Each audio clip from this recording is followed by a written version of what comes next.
The school board meeting will begin in 1 minute. Please take your seats. Again, the school board meeting will begin in 1 minute.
Good evening and welcome to the February 25th, 2025 meeting of the Marion County School Board. It is now called to order.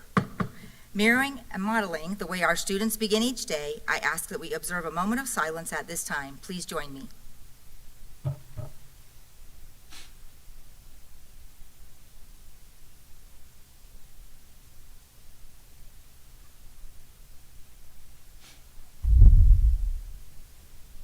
Thank you. Board Member Thurl, will you please read the board commitment statement? Happy to. We are the Marion County School District Leadership Team. When we come together to work, we are efficient, effective, and productive. Our three most important characteristics are dedicated, transparent, and individually responsible. To work well together, we must demonstrate respect, confront reality, and be accountable. We will always put students first, and we will leave a legacy of success. Thank you. For the courtesy of those listening to the meeting, I'm requesting everyone in the audience, please turn off your electronic devices and put them on vibrate. Later in the meeting, up to 30 minutes will be provided for individuals to address the board on matters concerning the operations of the Marion County School Board or school board only. Presentations to the board are limited to 5 minutes and are televised. If you wish to address the board regarding a regular agenda item or matters on which the board customarily takes action, you must first complete each form located in the lobby. If you wish to address the board regarding a public hearing or a student discipline matter, please complete a lime green form. These forms must be fully completed and reserved by the board clerk no later than 5:40 p.m. The procedures applicable for each of these are on a separate sheet of paper. Good evening, Ms. Martinez. Would you please call the roll? Good evening. Dr. Allison Campbell, District 1. Here. Mrs. Lori Conrad, District 2. Here. Mr. Eric Cummings, District 3. Here. Mrs. Nancy Thrower, District 4. Here. Dr. Sarah James, District 5. Here. Chloe Kostowick, Forest High School. Here. Carson Switzer, North Marion High School. Here. Dr. Diane Gullett, Superintendent. Here. Mr. Jeremy Powers, School Board Attorney. Here. Thank you. Dr. Gullett, please share information about who will be inspiring us with this evening's pledge. Absolutely. Good evening, Madam Chair, members of the board. Megan Magamal from our Public Education Education Foundation is coming forward, but I'm pleased to say that we have our very own Teacher of the Year in the house, Sarah Jacobs, and you'll have the opportunity, yes? We have the opportunity to hear from her tonight for our inspiration. So, Ms. Magamal, thank you. Good afternoon, Chair Conrad, school board members, and Superintendent Dr. Gullett. Honored to be here this evening with each of you to introduce Marion County's 2025 Teacher of the Year, Golden Apple teacher, Miss Sarah Jacobs, representing the Westport Wolfpack. So congratulations to Ms. Jacobs. The Golden Apple Teacher Recognition Program was actually founded in 1991 through our Education Foundation. And each year, the selections process is to achieve the coveted Golden Apple starts with school-based nominations for school rookies and teachers of the year who submit blind portfolios for a committee to then review. They not only review the portfolios, but then they go through interviews that are conducted at the foundation, and then our committee travels across the district and performs classroom observations to get to see our teachers in action. Thank you, Chair Conrad, for serving on that selections committee. So through this highly competitive process, a new cohort of Golden Apple teachers are selected. They become a very own part of our academy called the Golden Apple Academy. They serve as ways to uplift each other, support peer engagement, and really just represent excellence in public education. We celebrate all of our school-based teachers and rookies and our Golden Apples at the annual Golden Apple Gala, which we just hosted recently. During that evening, we announce Marion County's Teacher of the Year, and then the teacher continues to represent our district at the state through the Florida Department of Education's Teacher of the Year program. On behalf of the foundation, I am proud to have Ms. Sarah Jacobs representing Marion County as our Teacher of the Year, representing our foundation and the academy as well. So congratulations to Ms. Jacobs. She'll be sharing our inspiration. Sorry. Good evening. I am so incredibly grateful to be standing here as Marion County's Teacher of the Year. Earning a Golden Apple has been a truly rewarding experience. Since the Teacher of the Year process began, I have felt as if I am in a dream. The process of getting to this point allowed me to reflect on my teaching over the last 12 years and acknowledge the growth I have made as an educator. It also put a spotlight on the amazing people who have supported me in that growth. In Marion County, I have been blessed to be surrounded by some of the best teachers and administrators out there. It is because of them that I stand here before you today. The opportunities I have been given and the insight I have gained by working here are so valuable to me. I hope that while I am in this role, I can provide others with the same support that was offered to me.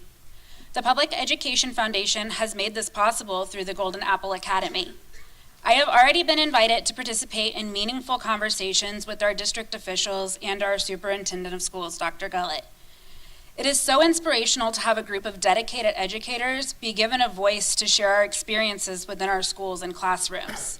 Our work within the academy is such a unique way to support us in providing a quality education to our students. At Westport High School, I serve as the advisor to our student council. This past weekend, we went to our state convention, and I was able to see firsthand what happens when you empower someone to use their voice. 2 of our freshman students presented a resolution to over 70 other schools. Seeing them stand there before their peers and present their research and defend their ideas was spectacular. Celebrating together when their peers voted their resolution through was even better. The whole experience highlights how our work as teachers open doors for students. We use our voices so they can feel confident in theirs. In my speech at the gala, I used the quote from Frederick Bachman, "Words are no small thing." I try to impress this on my students daily, and I want to make sure I remember the same thing I teach them. This year, I will be listening and learning from all of you here in this room and many others. I hope to use my voice to inspire those around me. Together, we can provide our students with the tools they need to find success in our ever-changing world. Once again, I would like to say thank you for recognizing me with the title of Teacher of the Year. I am so thrilled to be here, and I can't wait to share the phenomenal things our county is capable as I move on to the state level. Thank you.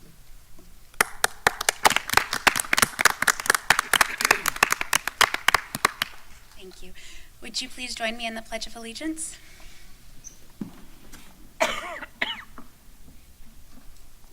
I pledge allegiance to the flag of the United States of America and to the republic for which it stands, one nation, under God, indivisible, with liberty and justice for all. Sarah, if you'll hold right there, and Megan, we want to come down and grab a picture with you.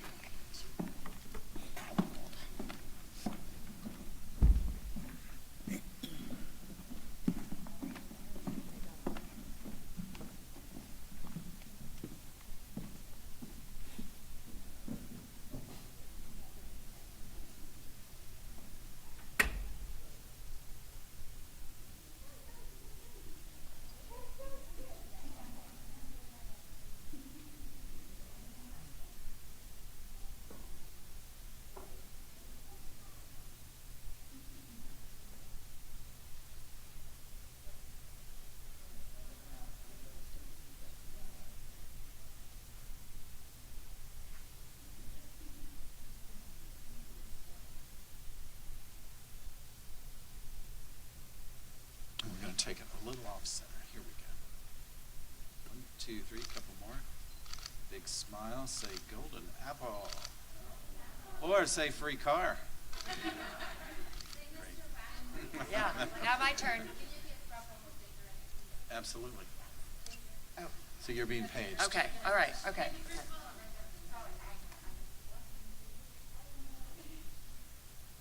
we go. And you're going to scooch in just a little bit. There you go. You're going to stay put because I have another camera in my hand. There you go. And one more. And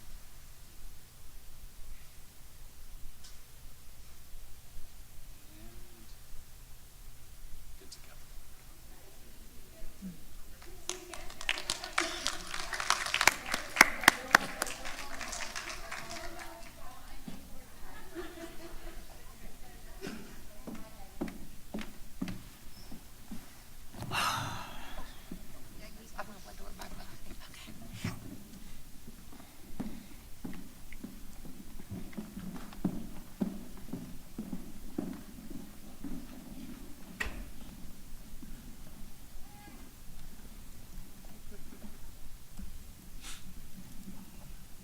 Okay, well, that was a great way to start off our meeting tonight.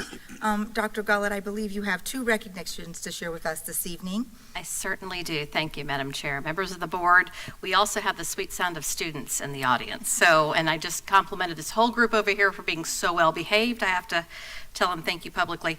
We're going to kick off with the Sunshine State Scholars. So Dr. Brewer is going to come forward and introduce these amazing students. Okay, thank you. Good evening, Chair Conrad, board members, and Superintendent Dr. Gullett. As we begin, like Dr. Gullett said, to celebrate so many students tonight, I want to introduce to you the secondary coordinator, Kelly Brower. She's going to introduce to you and explain what it means to be a Sunshine State Scholar for the state of Florida. Thank you, Dr. Brewer. Good evening, Chair Conrad, school board members, and Superintendent Dr. Gullett. I'm here tonight to present you this year's nominations for the Sunshine State Scholars. I would first like to call the students up to face you as I read what they had to do to earn this very special recognition. So please, Julia Burnt-Slaughter, come up. Luke Lombardo, Peyton Ayala, and Jaden Allman. If you guys just want to face the school board members as I read how you deserve this award. So the students with me tonight were selected by their school after meeting the following criteria. The minimum state requirements. The student has achieved junior class status and has an interest in pursuing post-secondary education opportunities in Florida. The student has expressed and/or demonstrated an interest in science, technology, engineering, and mathematics, STEM-related studies. The students have a weighted GPA grade point average of 3.9 or higher, based upon information available at the time. The students should be on track to qualify for the Florida Academic Scholars Award according to the current guidelines established for the Florida Bright Future Scholarship Program. Specifically, the students should have documentation to support a minimum of 25 hours of approved community service. Once we receive the students' names from each high school, we then move to the interview process. So students were interviewed by STEM-related business members of the community. I did sit in on those interviews. They did an amazing job. These students have also taken advanced coursework. The students have taken or are currently enrolled in advanced courses such as dual credit mathematics and/or science courses, advanced placement mathematics and/or science courses, advanced technology and/or career and technical education courses, ACE or international baccalaureate mathematics and/or science courses. So we do have 4 out of our 7 students that were nominated by our 7 high schools, and I do want to let you know that our Sunshine State Scholars this year are Julia Burnt-Slaughter from Vanguard High School, and also Luke Lombardo from Westport High School. Our alternate this year is Peyton Ayala. So very good job, well done, very deserving of this recognition. And that's all I got. right there, if students, if you'll just stay there for just a second. I just want to say how proud we are of you, not only of your academic success, but your community involvement. You are so busy, and so we're grateful that you had a few minutes to come and be with us this evening. And if you'll wait for just a second, we'd like to come get a quick picture with you. So hold on.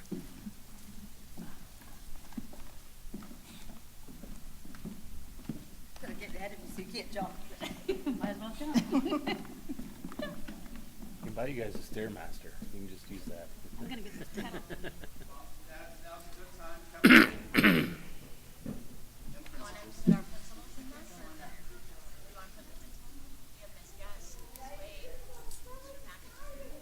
Come. I mean, we want to. You know, Miss Guest is dying to have her picture. I love it. It's my favorite.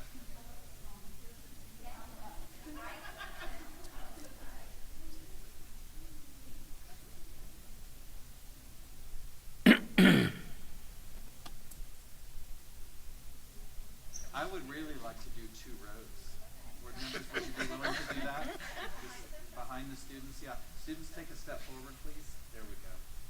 Bring that against the stage. Everybody, make sure you can see me. Okay. Here we go. And 1, 2, 3, couple more. Stay right there because there's plenty of people behind me that want to take your picture. Yes.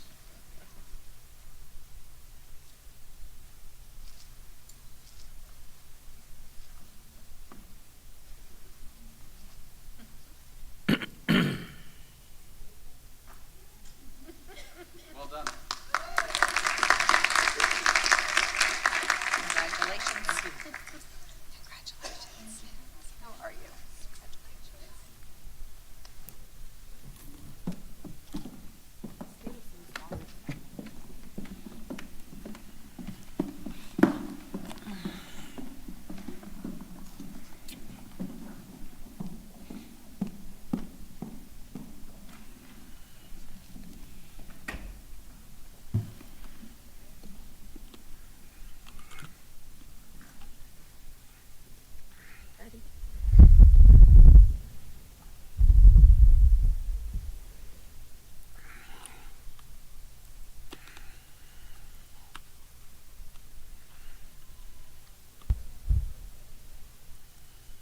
Okay, Dr. Gullett, I think we're ready for our second recognition. Terrific. Thank you, Madam Chair. So now pleased to introduce Mr. Frazier, who is going to introduce some very special students from Shady Hill who were recognized at the national level. So very proud of them. Good evening, Chair Conrad, Vice Chair Cummings, board members, and Superintendent Dr. Kelly. Every year, one-of-a-kind ornaments are made by ordinary Americans representing every U.S. state, territory, and the District of Columbia. These artists give their time and talents to design and create ornaments that symbolize the history, heritage, and culture of their homelands. These unique ornaments are used to decorate the artist's tree in the America Celebrates Christmas tree display in Washington, D.C. The America Celebrates display, which surrounds the national Christmas tree, takes place on our nation's capital on the lawn of the White House. The school selected to represent the great state of Florida in 2024 National Christmas Tree Display at our nation's capital was Shady Hill Elementary School.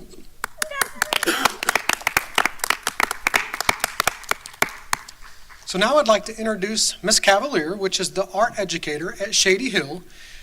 She has 8 years of experience in developing and engaging student choice-centered curriculum and creating applicable professional development seeking to broaden the impact on student achievement in the arts of Marion County Public Schools. She was also selected as the 2019 Golden Apple Rookie Teacher of the Year. She's going to come up and introduce the students.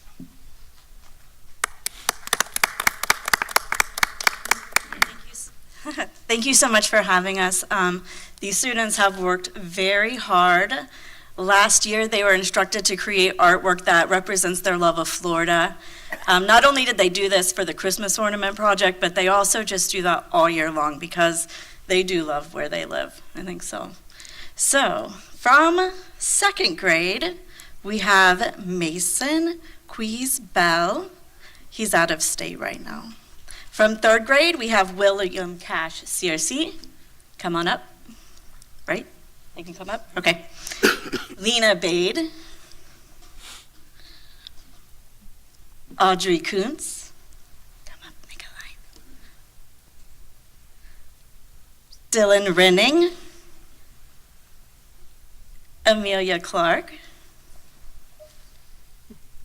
Elizabeth Eichelberger. Surya Patel. Our fourth graders were Chloe Clements, Isabella Fazules, Leighton Philly, and Riker Diaz. Right? Okay. On our fifth graders is Stella Riddle, Kylie Voisin, Zoe Rivera, Hayden Phillips, Amelia Hutto, Evelyn Barthlow, Violet Lastinger, and then our sixth graders who graduated to sixth grade this past year, but created it the previous school year. Dainalise Rojasquez, Reese Burgess, David Madera, Maggie Lastinger, and Leanna Santiago Iguina.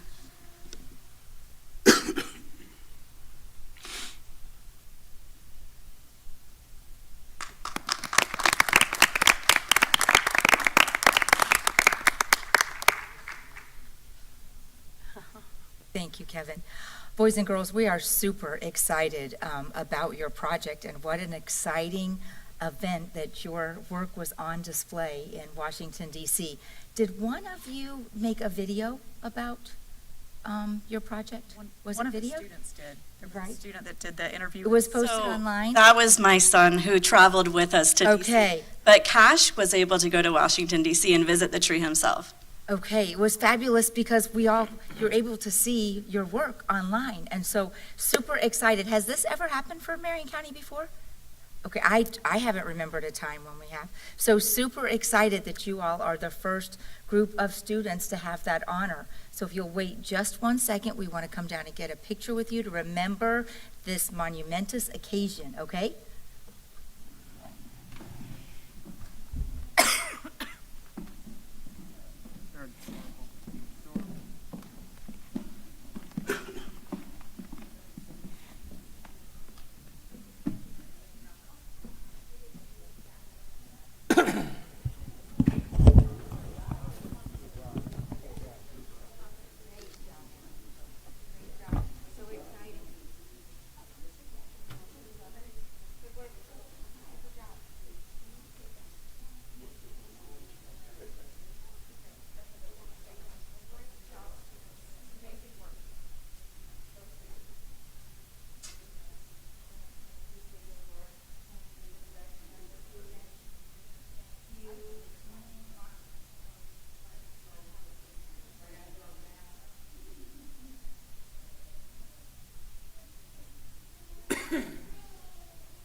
Board members, if you'll step to your right, there you go. Perfect.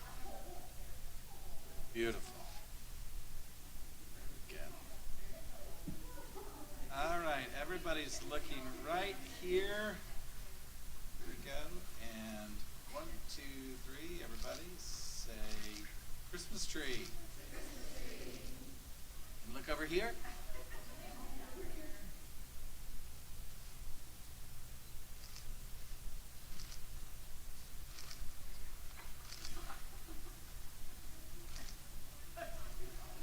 Well done.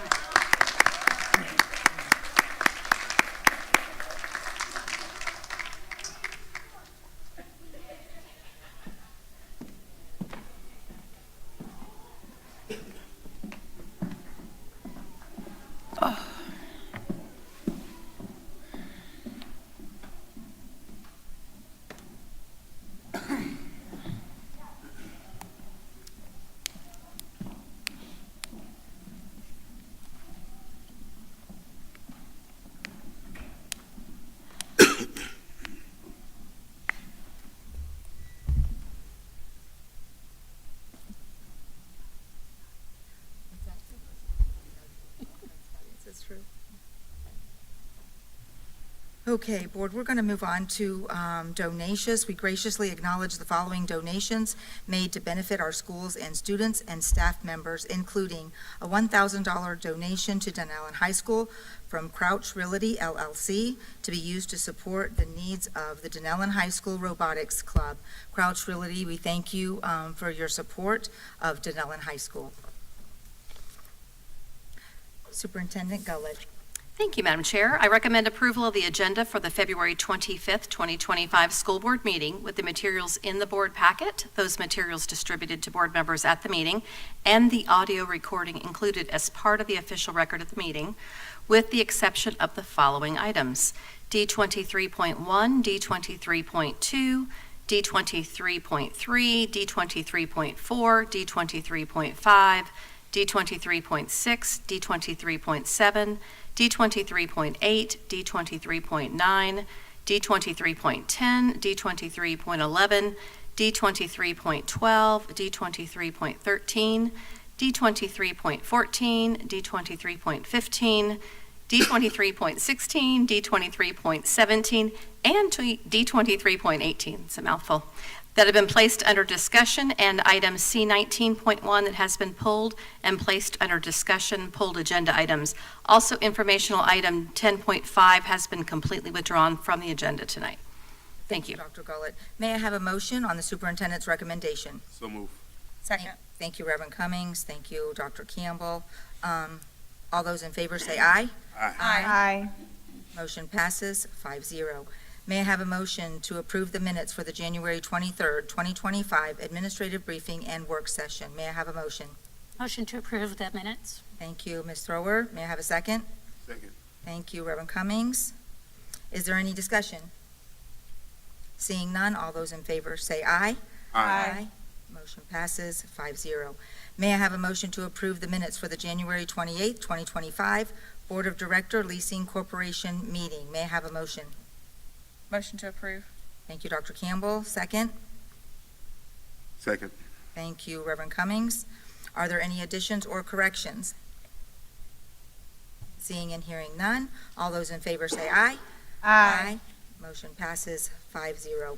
Ms. Martinez, good evening. Could you provide the proof of publication for tonight's school board meeting? The notice for the February 25th, 2025 school board meeting ran in the Ocala Gazette on February 14th, 2025. The proof of publication has been attached in board docs under proof of publication. Thank you. Good evening, Attorney Powers. Please explain the rules governing persons who wish to address the school board this evening. Thank you very much, Madam Chair. In compliance with Section 286.0114 of Florida statutes, the school board has adopted uniform procedures for public speakers who wish to participate at this evening's meeting, either regarding one of today's agenda items or a matter relating to the operations of the school district. These procedures will ensure the public has a reasonable opportunity to be heard on school board and school district matters.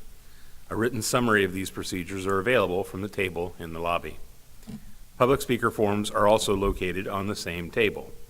The completed forms were due to the board's clerk no later than 5:40 p.m.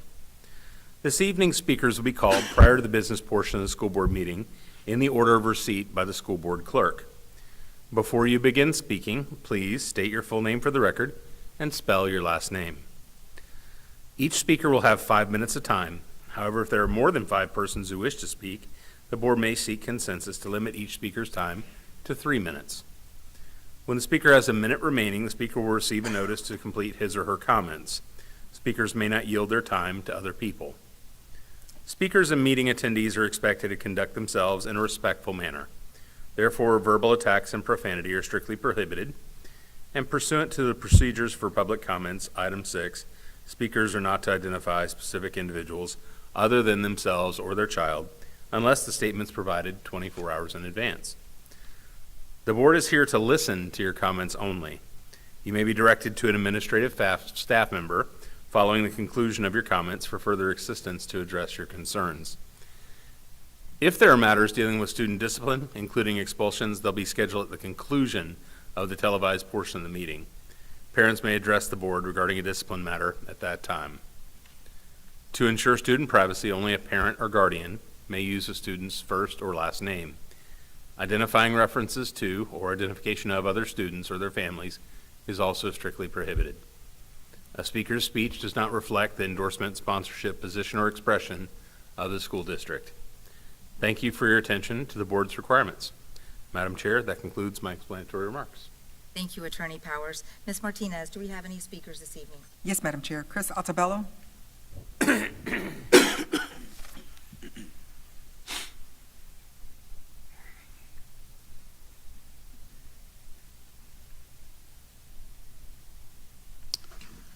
Good evening, Chair Conrad, Dr. Gullett, board members, Chris Altabello, Altobello, proud father of 2 Marion County public school children and proud husband of a Marion County public school counselor.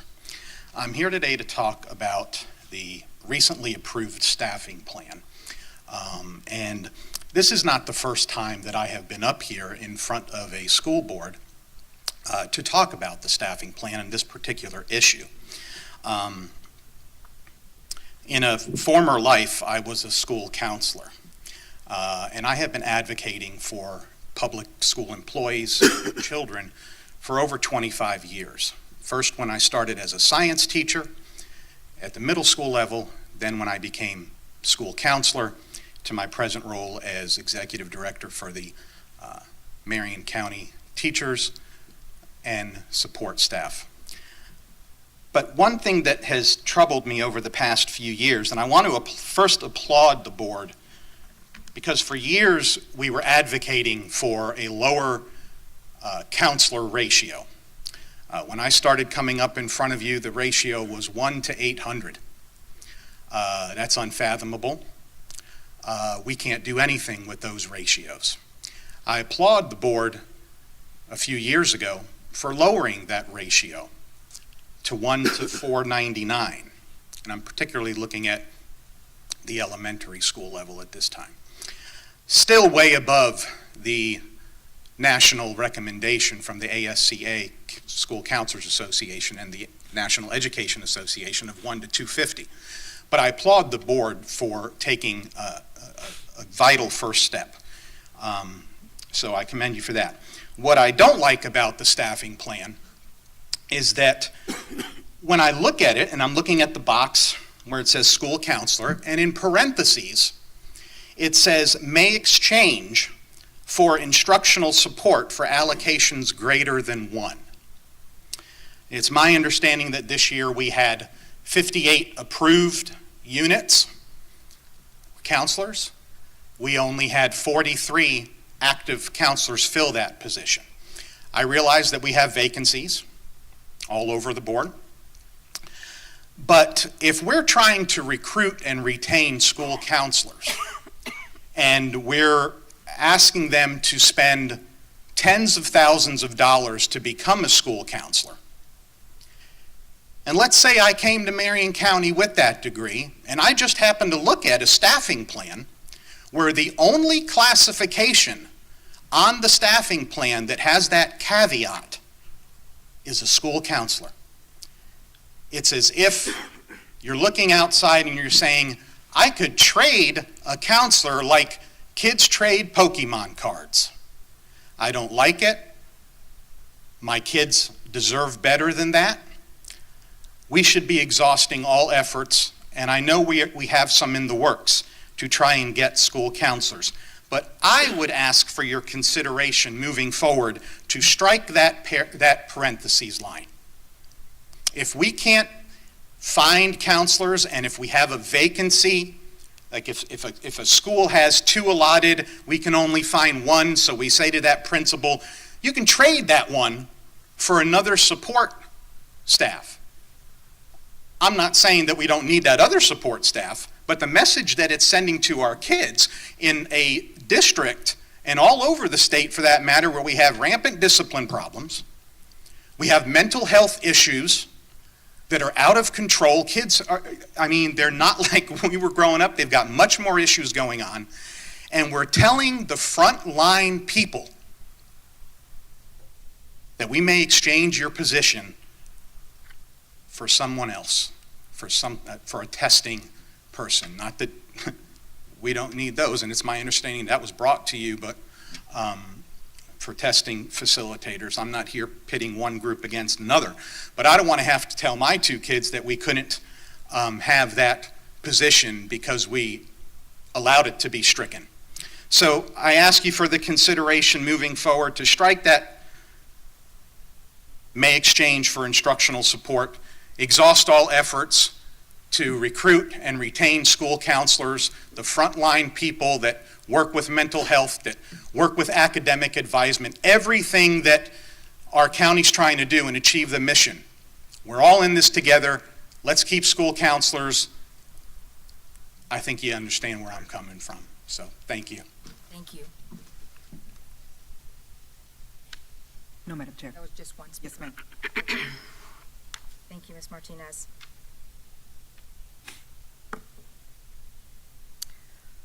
Okay,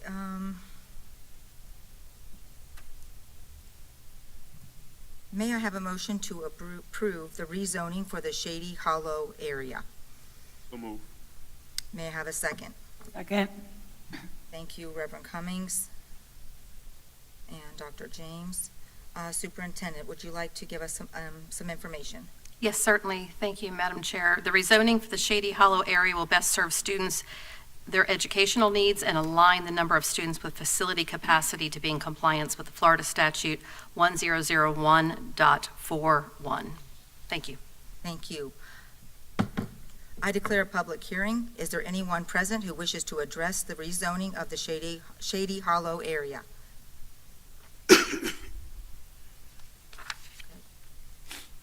Seeing none, is there any discussion from the board? Okay, seeing none, all those in favor say aye. Aye. Any opposed? Motion passes 5-0. Thank you.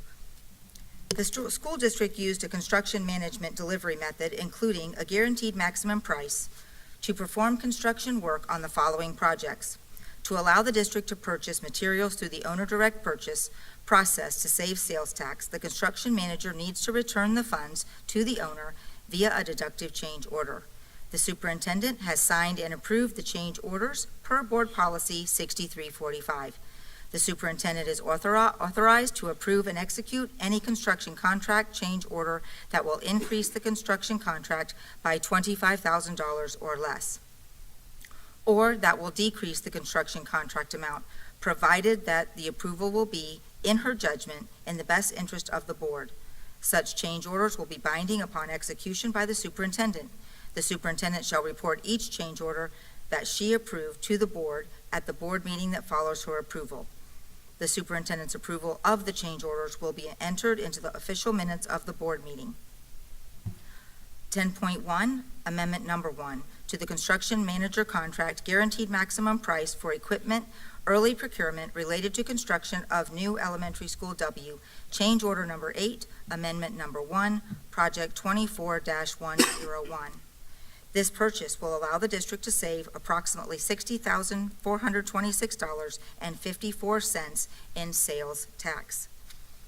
Item 10.2, construction of a new aviation and diesel auto mechanic program building at Marion Technical College, change order number 1, work authorization number 13, project 24-110. This purchase will allow the district to save approximately $2,617.62 in sales tax. Item 10.3, the guaranteed maximum price for the kitchen HVAC upgrade at Bellevue Middle School, change order number 1, work authorization number 5, project 24-112. This purchase will allow the district to save approximately $8,580.02 in sales tax.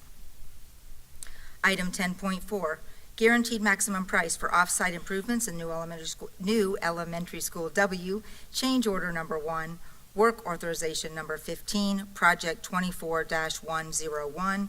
This purchase will allow the district to save approximately $17,520.56 in sales tax. The total sales tax savings is $89,144.74. Board, this concludes the informational items for today's meeting. We are now going to move on to our consent agenda. May I have a motion to approve consent agenda items C 10.1 through C 20.1, with the exception of items D 23.1, D 23.2, D 23.3, D 23.4, D 23.5, D 23.6, D 23.7, D 23.8, D 23.9, D 23.10, D 23.11, D 23.12, D 23.13, D 23.14, D 23.15, D 23.16, D 23.17, and D 23.18 that have been placed under discussion regular agenda items, and item C 19.1 that has been pulled and placed under discussion pulled agenda items. Also, informational item 10.5 that has been completely withdrawn from the agenda. Board, may I have a motion? So moved. Thank you, Reverend Cummings. May I have a second? Second. Thank you, Ms. Thrower. All those in favor say aye. Aye. Any opposed? Motion passes 5-0. Moving on to disciplinary matters. Before addressing expulsion matters, I wish to acknowledge that board members have received the alternative placement list for students through February 25th, 2025.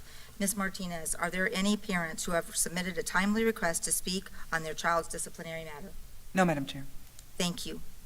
May I have a motion to approve the expulsion of student JD 25-161, JD 25-169E, JD 25-170, JD 25-176, JD 25-178 for the remainder of the 2024-2025 school year and the first, second, and third quarters of the 2025-2026 school year. May I have a motion? Motion to approve. Second. Thank you, Ms. Thrower, and the second, Dr. Campbell. All those in favor say aye. Aye. Any opposed? Motion passes 5-0. May I have a motion to approve the expulsion of student JD 25-166, JD 25-172, JD 25-173 with off-campus virtual learning for the remainder of the 2024-2025 school year and the first, second, and third quarters of the 2025-2026 school year. May I have a motion? So moved. Thank you, Reverend Cummings. May I have a second? Second. Thank you, Dr. Campbell. All those in favor say aye. Aye. Aye. Any opposed? Motion passes 5-0.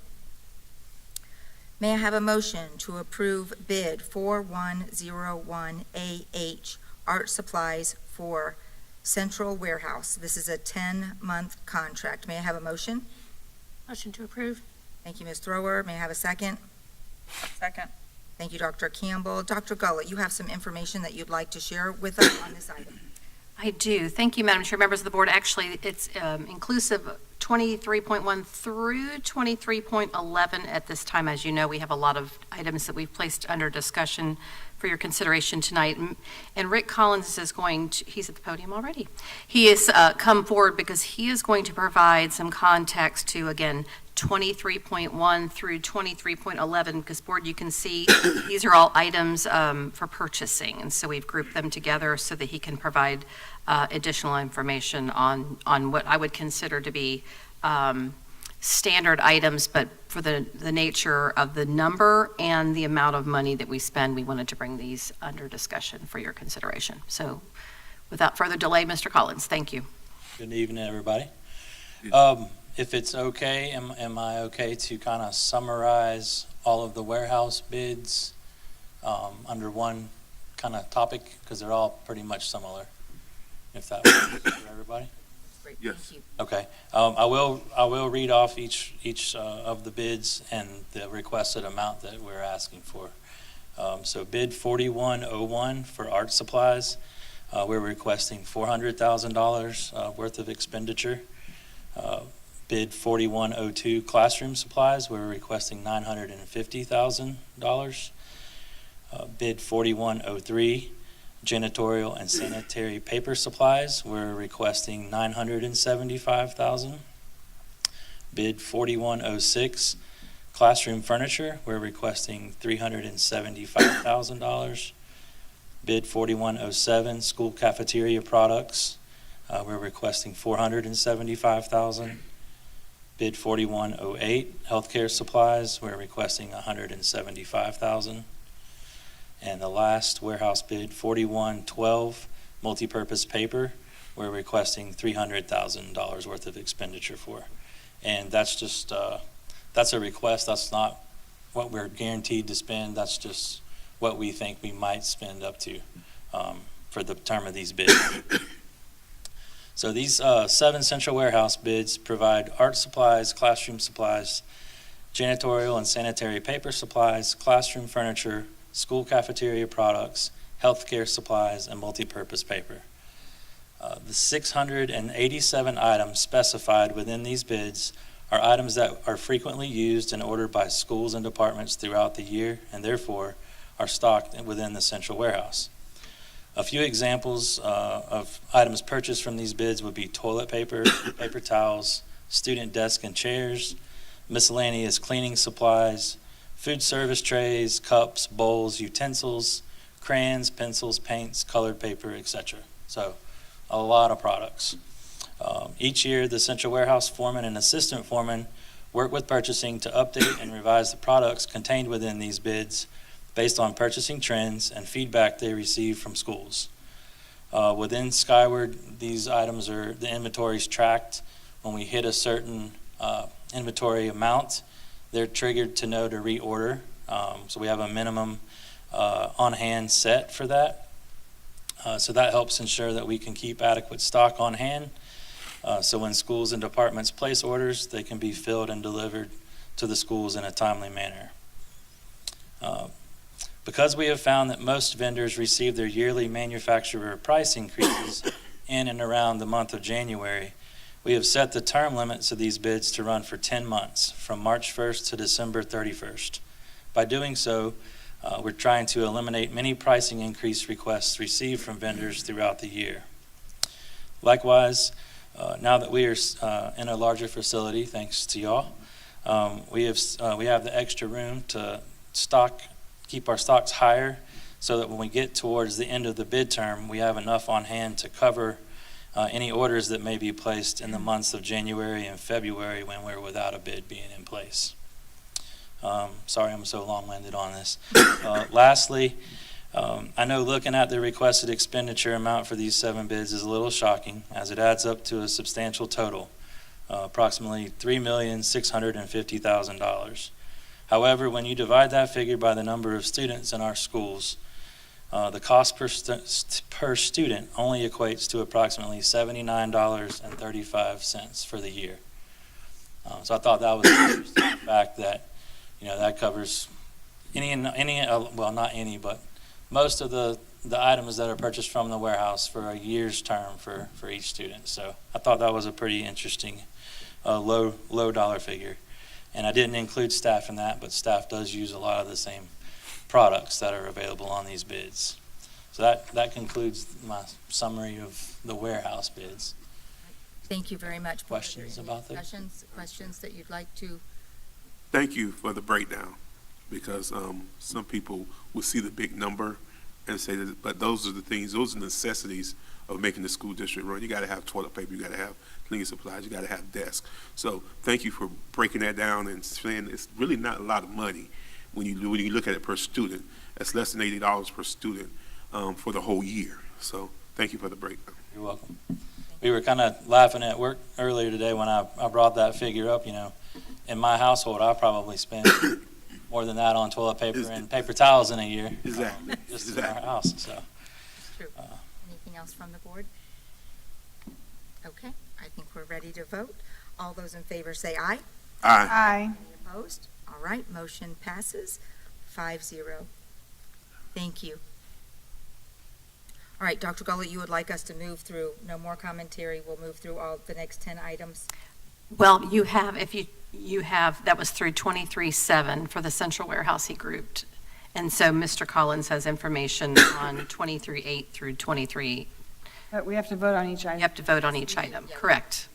I just didn't know if I needed to stop. Whatever you prefer. Mr. Collins, do you want to continue, then Chair, if you'd like him to continue through 23-11? That's totally up to Okay, y'all. great. Thank you. Okay. So for item 23.8, bid 4113 GM, That's our laser toner cartridge bid, and we're requesting $250,000 worth of expenditure on that bid. This bid is issued to supply the district with needed OEM and remanufactured toner cartridges.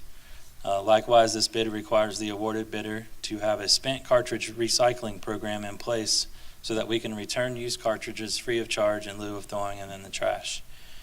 The bid contains 259 different cartridge models that we currently use within the district, and we purchase those for use through all the district staff and at the schools. Item 23.9 is renew bid 4048 GM roof repair and installation. The requested expenditure amount for this bid is $300,000. This one's a little tough to come up with an expenditure because you never know when we're going to have some sort of emergency repair that may be related due to a storm or what have you. But we issue this bid on behalf of Technical Services, and it provides for needed repairs and installation of shingle and built-up roofing as needed throughout the district. This renewal will retain the 2 awarded vendors for another 1-year term, so that in the event a roof repair or installation is needed due to age, a leak, tree or hurricane damage, etc., the Technical Services Department will have a trusted vendor at the ready to utilize. Item 2310, State of Florida alternate contract source for facility maintenance, repair, and operations and industrial supplies. We're requesting $700,000 for this. This State of Florida alternate contract replaces the previous contract that was in place and has since expired. We successfully used the previous contract for years to purchase needed miscellaneous equipment and supplies that were not planned for or were not included in our own in-house maintenance-related bids. Some small examples of items that we would purchase would be miscellaneous hardware and fasteners for the Technical Service Department, larger industrial tools and equipment that may be needed. MTC is a large user of this for their larger welding supplies and stuff like that. The awarded vendors are able to provide a wide variety of equipment and supplies at a competed discounted rate. Similar to that item, item 2311 is the use of Omnia Partners Contract 16154 for maintenance, repair, operating supplies, industrial supplies, and related products and services. Like the previous item just discussed, the Omnia Partners contract gives us another option to source and price miscellaneous equipment and supplies that were not planned for or included in our in-house maintenance-related bids. By having several approved piggyback options available, we can quickly source needed items and compare pricing across several contracts to find the best price for the items needed. And I failed to mention, we're requesting $100,000 for this item. And that's all that I had to discuss. Okay, thank you very much. Board, do you have any questions at this time? Okay, thank you very much. We'll move forward. We are on D23.2. May I have a motion to approve bid 4102AH Classroom Supplies for Central Warehouse, 10-month contract? Motion to approve. Thank you, Dr. James. May I have a second? Second. Thank you, Dr. Campbell. Any further discussion? Seeing none, all those in favor say aye. Aye. Any opposed? Motion passes 5-0. May I have a motion to approve bid 4103AH Janitorial and Sanitary Paper Supplies for the Central Warehouse? It's a 10-month term contract. May I have a motion? Approve. Thank you. Grower, may I have a second? Reverend Cummings, thank you. All right, any discussion on this item? All those in favor say aye. Aye. Any opposed? Motion passes 5-0. May I have a motion to approve bid 4106MF Classroom Furniture for Central Warehouse Term Contract? May I have a motion? So move. Thank you, Reverend Cummings. May I have a second? Thank you, Board Member Thrower. Any discussion? Seeing none, all those in favor say aye. Aye. Any opposed? Motion passes 5-0. May I have a motion to approve bid 4107 MF School Cafeteria Products for Central Warehouse Term Contract? Move. Thank you, Reverend Cummings. Second. Thank you, Dr. James. Is there any discussion? Okay, seeing none, all those in favor say aye. Aye. Any opposed? Motion passes 5-0. May I have a motion to approve bid 4108 MF Healthcare Supplies for Central Warehouse Term Contract? So move. Thank you, Reverend Cummings. Second. Thank you, Dr. Campbell. Discussion? Okay, seeing none, all those in favor say aye. Aye. Opposed? Motion passes 5-0. May I have a motion to approve bid 4112 AH Multipurpose Paper for the Central Warehouse? It is a 10-month contract. Motion to approve. Thank you, Board Member Thrower. May I have a second? Second. Thank you, Dr. James. Any discussion on this item? Seeing none, all those in favor say aye. Aye. Any opposed? Motion passes 5-0. May I have a motion to approve bid 4113 GM Laser Tone Cartridges? So move.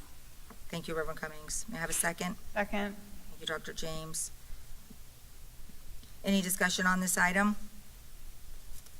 Seeing none, all those in favor say aye. Aye. Any opposed? Motion carries 5-0. May I have a motion to renew bid 4048 GM for roof repair and installation? Motion to approve. Thank you, Board Member Thrower. Second. Thank you, Dr. James.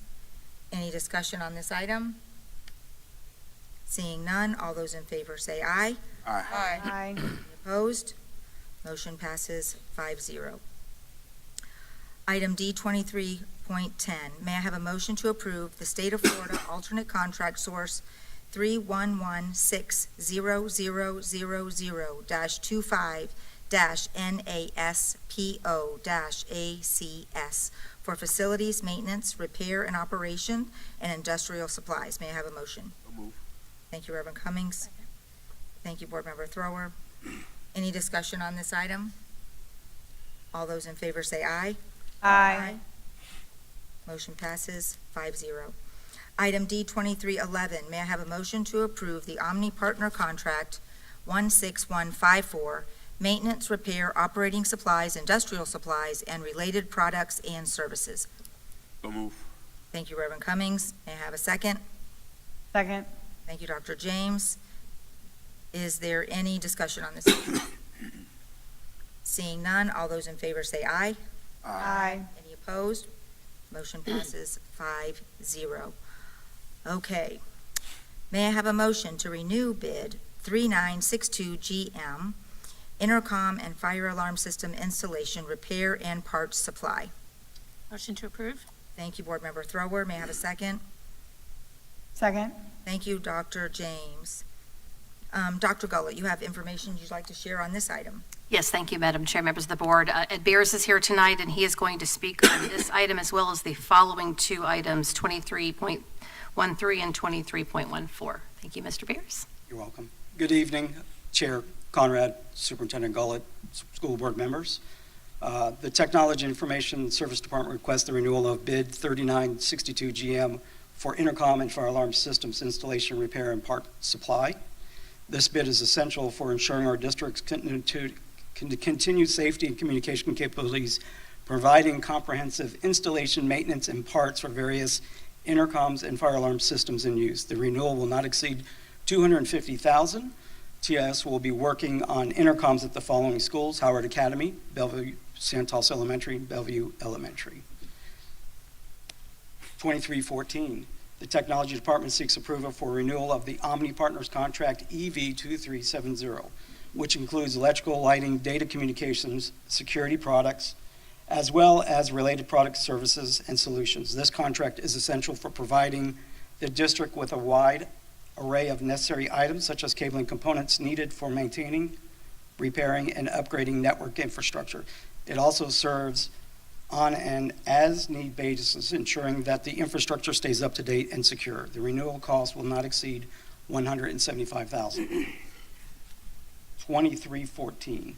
The Technology Department requests permission to utilize State of Florida Contract 432-10000-23-Omni-ACS-TX for purchasing technology solutions, products, and services. This contract can provide technology-related hardware such as computer accessories, components, network equipment, technology services, software solutions as needed throughout the district. Master agreements of 2 of the 4 vendors included in this contract have already received board approval. However, the contract contains an official participation addendum excluding by the State of Florida Department of Management Services, which includes additional items and conditions tailored for Florida governmental entities using this contract. The renewal will not exceed $980,000. That's all I have. All right, thank you very much. Board, do you have any questions at this time? Okay, thank you very much. All right, no discussion, so all those in favor say aye. Aye. Any opposed? Motion passes 5-0. Item D23.13, may I have a motion to approve the Omni Partners Contract, EV 2370, electrical, lighting, data communications, and security products, and related products, services, and solutions. May I have a motion? So move. Reverend Cummings, may I have a second? Second. Board Member Thrower. Any discussion? Seeing none, all those in favor say aye. Aye. Any opposed? Motion passes 5-0. D23.14, may I have a motion to approve the State of Florida alternate contract source 432100000-23 Omnia-ACS-TX for technology solutions, products, and services. Motion to approve? Thank you. Board Member Thrower, thank you. Reverend Cummings. Any discussion on that item?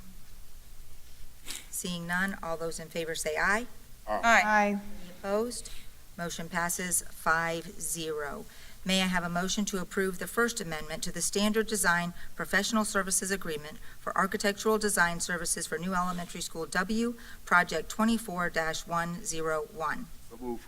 Thank you, Reverend Cummings. Second. Second by Dr. Campbell. Thank you. Dr. Gullett, I believe you have some information for us regarding this item. Yes, thank you, Madam Chair. Ms. Boombach is here for the next 4 items, but the next 3 pertain to our new schools under construction and design. So I don't know if you want to take them one at a time, Chair. Ms. Boombach will start with 23.15 for elementary school W. Good evening, Board Chair Conrad, Vice Chair Cummings, board members, and Superintendent Dr. Garlett. This item contains for School W. The board previously approved the contract for design and contract administration services for the design of the new elementary school W. Due to the expedited construction schedule, the design team was tasked with providing several additional packages for bidding that were outside the normal contractual requirements. This included the early procurement package. There were also additional civil permitting fees for obtaining permits for several off-site improvement projects with the county to get the water line, the sewer line extended and connected, and also for adding turning lanes to approach the schools. These additional design services are needed to meet the construction timeline for the opening of the new elementary school W in August of 2025. And that resulted in the additional request for reimbursable costs of $5,000 for this project. Thank you. Do you want to go on through? Do you want to do all your items? I can go to the next item, which is the same explanation, but pertaining to School X. Okay, great. And then do you have one more? Is D2317, is that your item also? Yes, Okay, but if thank you you. want to vote first. Go ahead and do them all. Go all? All right. Item 23.17 is the compensation amendment number 2 for the construction management contract, guaranteed maximum price for high school CCC.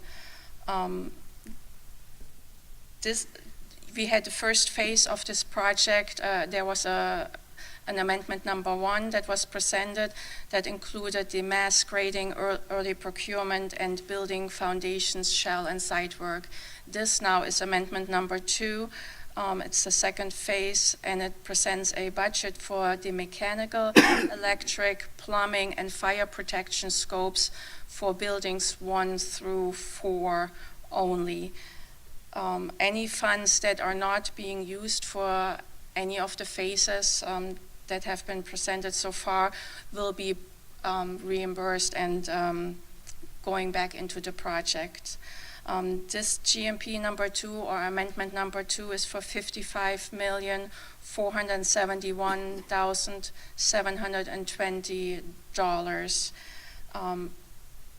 We are tracking the same schedule as was presented to you, and you approved a time extension for substantial completion for October 29 of 2026 for the auditorium only, but the classroom building, the cafeteria, and the gym will open for students to arrive and start school in August of 2026.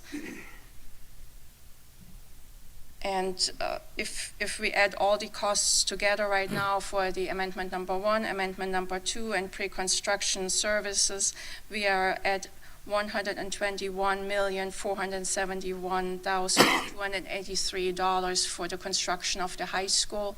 We are expecting one more GMP to come forward by the end of April for the interior finishes. Thank you, Ms. Boombach. Board, do you have questions or concern why we have her at the podium? No. Okay, none at this time. All right, thank you, Ms. Boombach. We appreciate you. She has one more. Oh, you do have one more? Madam Chair, if I may, yes, the last one is with Mr. Smallridge. Okay. I would recommend you No, I move had- forward, I and had then that's, marked it, but I thought maybe I made a mistake. yes, Sorry, that's fine. they'll be up there together Okay, shortly. thank you again, Ms. Boombach.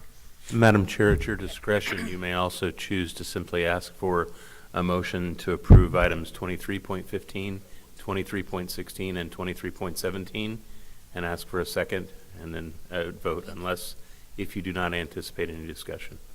Okay, thank you. Well, and since I've already asked if there was any discussion, and we did not, except for So 2317 has to be separate. Okay, so we will, may I have a motion to approve D 23.15, D 23.16? So move. Second. Thank you. All right, so we have a first by Reverend Cummings. Elena, did you get that? Yes, ma'am. Thank you. A second by Board Member Thrower.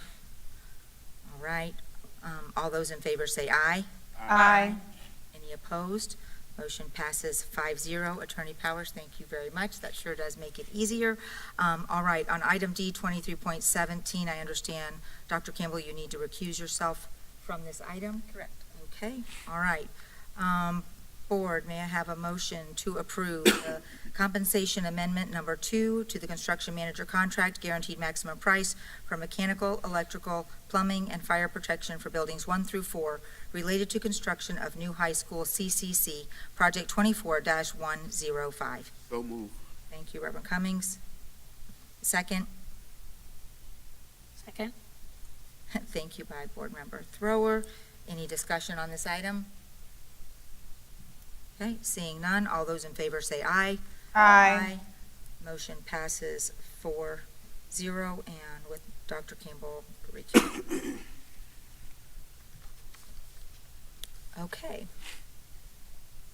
Item D 2318, may I have a motion to approve the guaranteed maximum price for the remodel of the West Bay area into an HVAC and welding industrial lab and classroom space at Marion Technical College, project 24-129. Motion to approve.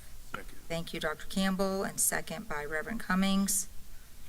Okay, Dr. Gullett, I understand we have Mr. Smallridge here to share with us this evening. We certainly do, and I would say, Board, we have a rather exciting request that cost approximately $1.3 million. Mr. Smallridge will share some details about this request. Thank you.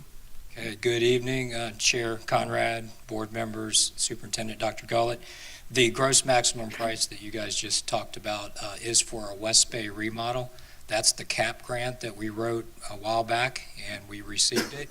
The CAP grant was for $1.39 million, and the GMP came in at $1.3 $1.333 million.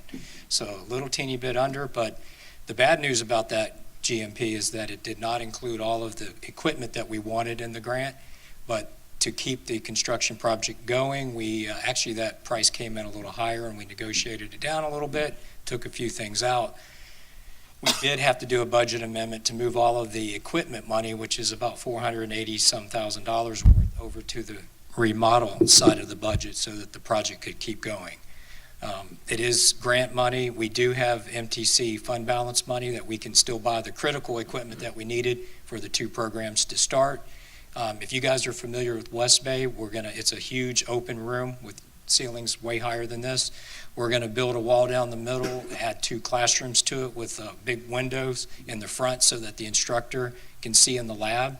So students can be in the classrooms, they can be out in the lab, and that instructor can see everybody. We're going to have a second welding lab on the main campus.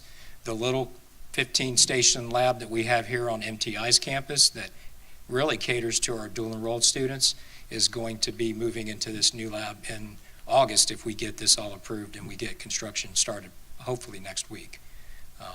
And then it can happen by August 1st. So the other lab is for our HVAC program that we started 2 years ago. So we're excited about it. It's going to be a really nice facility. The huge part of the cost was the huge electrical upgrade. That really had to happen. The HVAC system and all that really was at a higher price than we anticipated. So we're going to lose some of the equipment, but I anticipated that it was going to come in high, so we had a couple $100,000 tucked away for that equipment. We've got to buy the actual welding booths that have the ventilation systems, and that's the necessity. Everything else, we'll use older equipment until we can buy some new stuff each year. So, any questions? Word. Any questions, concerns? Excited. Yep, we are excited. All right. Right. All right, since there is no further discussion, board, all those in favor say aye. Aye. Any opposed? Motion passes 5-0. Thank you. Thank you. Item C 19.1, discussion pulled agenda item. May I have a motion to approve the administrative personnel item 2024-2025 fiscal year? So moved. Thank you, Dr. Campbell. Second by Reverend Cummings. Thank you. Dr. James, I see you pulled this item. Would you like to have additional discussion? Thank you. Just brief discussion. We had some level of discussion a meeting or so ago about administrative moves and changes and concerns, I know from this board member's seat. And we have more changes on this board meeting. And while I did have conversation with Mr. Frazier and Ms. Keinert about these moves, my concern stems mostly from the fact that we are taking, based on my conversation with Mr. Frazier, our last possible principal on assignment and placing them at a school, going back to yesterday's conversation, weeks before testing, and we're pulling an AP from that school to place at another school to solve a gap that was created at another school. And I understand that we are doing what I guess needs to be done to cover the gap, but I look at the attendance report and Harbor View has 821 students, so they're just under the threshold for a second AP. They've operated all year with 2 APs, which means in their roles that they have shared throughout the school year, they are dividing and conquering those roles between 3 individuals. And now, 2 of those 3 individuals are no longer on that campus based on this administrative personnel item, which leaves only 1 person knowing the day-to-day operations of that campus. And we're taking an administrator from testing and putting her at a school. And I just have grave concern about the administrative vacancies that have been created and the impact it's going to have for students. And I wanted an opportunity to share that. So, thank you. Thank you, Dr. James. Dr. Gullett, would you like just to share kind of the mindset of with these moves? Madam Chair, I think we talked about it last time. I mean, we're always going to do what's best for our schools, and I think we have a very competent team. That's all I have to say. Thank you. Any other comments or questions from the board? Okay, seeing none. All those in favor say aye. Aye. Opposed? Motion passes 5-0. Okay, we'll move into board comments and concern. Ms. Martinez? No, Madam Chair. Thank you. Thank you. Attorney Powers? Nothing from legal, thank you. Thank you. Dr. Gullett? Yes, just briefly, thank you, Madam Chair. Board, and I think you all know this, everyone in the audience knows this, it's early release day tomorrow, February 26th already, so early release tomorrow. I know there are a lot of great learning opportunities happening in our schools. I also wanted to go back to the beginning of our meeting, forgive me, Shady Hill Elementary. You hopefully saw my weekly video highlighting those students and actually that amazing teacher in action. I had time in her classroom. But also Shady Hill Elementary students sung the national anthem last week at, no favoritism here, at the Gator game where we beat Oklahoma. So I drove north to go, and I had the great honor again this year of being proudly with those students and an amazing principal. And I wanted to tell you what I told the teacher and the principal and parents. I was stopped by two different people who are regular attendees at the UF games and said, "You're the superintendent?" I said, "Yes, I am." And they said, you never know what they're going to say. And they said, "We go to all of these games and we've never heard such a talented group of students. And the way that they present themselves and interact is to be commendable." So I wanted to publicly thank them and acknowledge them. I've told them that, how proud I am of them. But to be stopped at the game that night, and I can tell you I stayed through the game, students and parents were there, and they were remarkable, not only with their talent, but the way that they were treating each other and represented Marion County Public Schools. I was incredibly proud, and I want to thank them again. So thank you, board. Thank you so much. All right, we're going to take up to our student representatives who have been waiting patiently all evening. Chloe, we'll start with you. Alrighty, thank you again for having me here today. I really like going to these meetings. They're always entertaining. I'd like to, that was not sarcasm. I'd like to first say thank you to Shady Hill. That was awesome. I'm really happy to see that Marion County was able to represent at the national level in like a fun little competition like that, and that's really cool. They'll be able to take that with them and look back on it and be like, I did that. So that's really awesome. As for the staffing issues brought up earlier in the meeting, school counselors, from a student's perspective, are like the backbone of the school. My counselor, I'm in CCAP at Forest, which means I get an extra counselor because I'm in all these AP classes and it's part of the program. Miss Wolf is my counselor, and I don't think I could have gotten through high school without her. When I genuinely say, like, if I am struggling in a class, if I need a teacher conference, if I need help with college, if I need help applying to stuff, scholarships, opportunities in my community, she is the one-way stop to anything I need to help getting done. And keeping that in high schools, as well as all the way down to elementary schools, is essential for students. So just speaking on a student's perspective, super, super, super important, especially nowadays with students' mental health being on the decline. It needs to be just helped out a little bit more in schools, and I think that's very important. Yeah, that's all I have to say. Thank you again. All right, Carson, we'll move to you. Yes, thank you. Thanks again for being here. I do enjoy the discussions as well. Just a couple comments about what's going on at my school. The Southeastern Youth Fair this weekend, I was talking with some of the FFA kids from my high school, and they were saying that there were plenty of blue and red ribbons that North Marion was receiving, and the closure has not, the event has not finished yet, so I'll probably get to figure out how much exactly we won, but it was really cool to hear about all they did. Furthermore, our equine science program, the only one in the nation, just had another colt that they just, he was just born, and they're going to raise the colt to sell at the OBS sale next year, just like they sold their past one this past month. So they're very excited about that. And then students are just picking course requests for next year. It's kind of crazy how quick the senior year has gone by, and the quarter 3 has gone by even quicker, getting to come here and listen to all these meetings.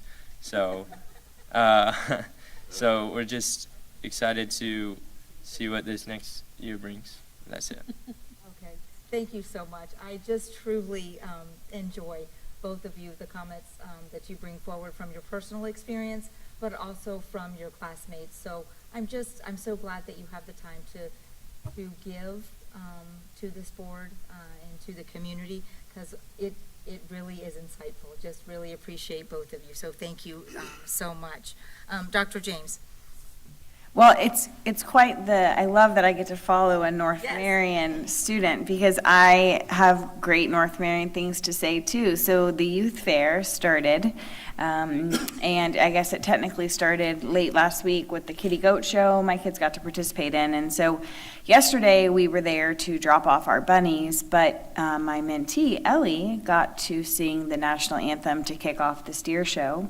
She did an amazing job, and so it is quite an honor to be able to sit in the audience and listen to her sing. But also, I always love going because I walk through the barn and see all of those steers and cows and all of the bunnies and the chickens, and I've had the opportunity to have a variety of conversation over the last few weeks about 4-H and FFA and the fair, and what I have said repeatedly is I have yet to come across a 4-H or FFA student who is not an exemplary human being. And if nothing else, I personally want to raise exemplary human beings, people who are kind and generous. And to me, that is what the 4-H and FFA programs just represent as a whole, is raising a whole human and someone who's going to go into the world and be an amazing representative of their community. And as I walk the stalls last night, I see not only are those students dressed and ready and they're taking care of their animals, but their parents and their guardians and their tribe is there with them. I see our educators there supporting those students. And so it just really warms your heart to walk around and see such wonderful students kind of blossoming through our program and participating in really an amazing organization. And my mentee Ellie actually also got to be at the birth of the colt for the ag program at North Marion too. So really awesome stuff. I am going to be, and I imagine maybe some of you will too, I'm going to be heading back to Bellevue High School on the 10th to judge senior projects. Board, if you have not done that yet, it is something that is worth doing at least one night. We have a board meeting on the night too, so we can only participate on Monday night, but it's a great way to again engage with students and just kind of see what they have been focused on and what they're looking to do maybe when they grow up, or maybe the best part about the senior project is maybe they decided they don't want to do it, which we love them figuring out before they go into the real world. So if you haven't already contacted them, I can get you in contact with the teacher, but I'll be headed there on Monday the 10th. So that's all I have. Thank you, everyone. Thank you, Dr. James. Reverend Cummings. Thank you, Madam Chair. Very briefly, I do want to apologize to everybody. I don't know what's going on with me, but something's going on. Anyway, tonight we approved the Shady Hollow rezoning. I think that was one of the best decisions that we've made for those students in that area. It's amazing when you live close to a school that you can almost throw a rock to, but you can't go to that school because of a zone. So I think we've made a correction and fixed something that was broken. And then the second thing, thank you, Mr. Altabello, for bringing that forward. As our student rep said, these kids nowadays, and I've been saying this since we went into COVID, I asked the question back then, what are we going to get when we come out of COVID? What type of student, what type of kid, what's the mindset of these kids? Because they were home for a while and they were seeing everything and doing everything. So we knew that there was going to be a different type of kid coming back. And we know that we need counselors. We know that we're going to need counselors, more counselors. So to pull back counselors or to trade a counselor for something else in this day and age to me is ill-advised. And I'm hoping that staff will recognize that the importance of those counselors being in schools. These kids have a lot more challenges than we've had. definitely that we had when we were growing up. So I thank you, Mr. Octavala, for bringing that forward. I'm sure this board is going to take into consideration your comments on that. So again, thank you guys. Thank you. Board Member Thrower. Thank you. Gosh, where to start? All right, with FFA, it's just such an incredible tradition in Marion County, and I managed, something popped up on my social media from years ago, and I think it was some of the winners that came, and ones that still had their animals, there was a rabbit and a little goat, and they brought them to the school board meeting, and it was really neat. So I hope when it's all said and done that it would be great to have them, some of the winners come back and be recognized. I think they still do floral design maybe, so they don't all have to be mammals that come here. It could be a flower arrangement, but of course I'm partial to the animals. And congratulations to North Marion High's equine program. I believe the yearling went for like $15,000 at the sale, and so that was a nice transfusion of money to the program. So keep up the great work out there. Yeah, speaking of the guidance counselors, that was a concern that, speaking to a guidance counselor, and I got a little more information on it, and there's a shortage of guidance counselors anyway. You know, it costs them a lot, and they need extra certification to have that job. And this district, you know, with your leadership, Dr. Gullett, has done such a good job creating pipelines for teachers and not having to pay for certifications, and paraprofessionals that want to grow into teachers. And so I believe that hopefully some pipelines can be created with partnerships with our state colleges to help reduce some of the burden. I see Dr. Gullett nodding, so you remember that conversation we had, to put that into play. And, you know, having the flexibility, it's a two-way street. You'd like to think that the schools would know best what their staffing needs are. And I'm proud of this school board for increasing the number of counselors. You know, every person that's our biggest expense. But you recognize the importance, and we do what we can. And also, because we're sitting up here as school board members, we want to also be mindful of the folks in the trenches and give them the autonomy to make decisions, you know, of who they need. And of course, they need everybody. They need more, pretty much everything. So tough decisions have to be made, but I wanted to acknowledge my own personal experience with this topic, and shed a little hope, at least on the expense side, and give a little context, you know, to how we got to that decision. And this school board member also remembers years ago when I was in high school talking to my guidance counselor, so they do provide a lasting impact, as I would like to think almost everyone that works in a school does. So anyway, thank you for sharing your thoughts about it and continuing to bring it to the forefront that we need these folks that are so committed to the overall students' well-being and success. So that's what I have to say about that. Those of you that didn't make it to the Kingdom of the Sun concert band performance, either Saturday or Sunday this past weekend, missed out on a humdinger. This stage, they almost didn't have enough room for all of the band members, and including the kids, to play right along with the band. And it was just really, really great. 35 years of tradition, you know, definitely something to be cherished. So that was a lot of fun to attend. It was great to see Mr. Smallridge up here talking about welding and career and technical education. That is a huge bright spot for Marion County. When I got on the school board, I made it clear that if it wasn't for horses, I probably would have never gone to college. So career and technical education, college, it all goes hand in hand. And so I am so grateful that we continue to grow these opportunities for kids, including for kids that have our most significant needs. This little pen here, I use it almost every meeting because they're created by students at Hillcrest School. And not only are they palm trees, but they also come in apple forms and stars and music notes and even hammers to share and celebrate career and technical education. So just wanted to give a little shout out for that. I have two more quick things. And I just wanted to acknowledge someone in the audience. That person knows who they are. They've been coming to these meetings for years, regularly. They continue to just be a quiet presence, and they care enough about who we are and what we do that they continue to show up every 2 weeks when they could be doing anything. So I just wanted to acknowledge that person that continues to come and witness everything that we do and that we're trying to do. So thank you. All right, the last thing I have, and I hope I can get through this because to me it just exemplifies what our community is all about. And so I'll just say that this is regarding a student at Vanguard High School, and that is a student that wrote this letter to a person that donated something that he needed and that became very special. And this student says, I hope this letter finds you well. My name is Kay, and I am writing to personally thank you for the incredible gift you gave without even knowing who would benefit from it. I recently received the bike that you donated through school board member.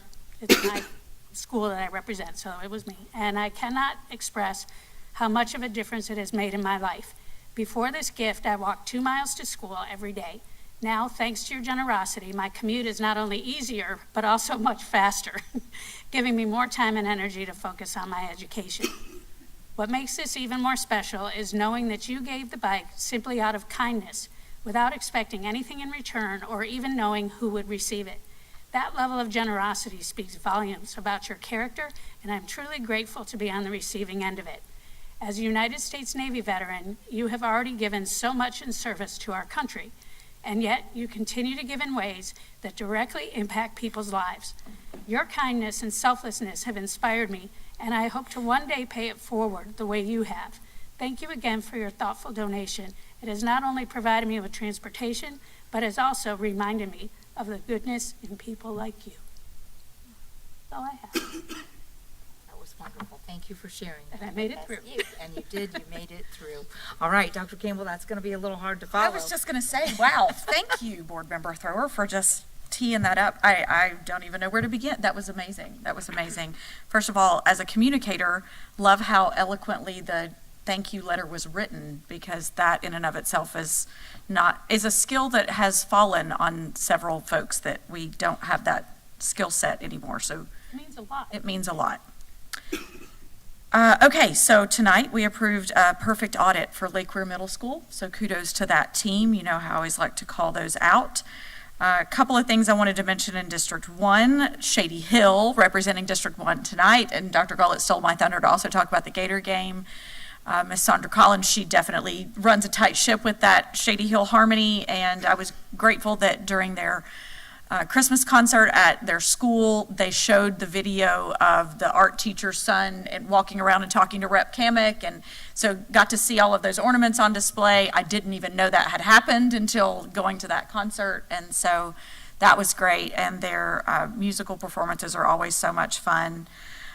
Also, tonight, we approved the Waimea Park year-round calendar in the consent agenda. Waimea Park is also in District 1.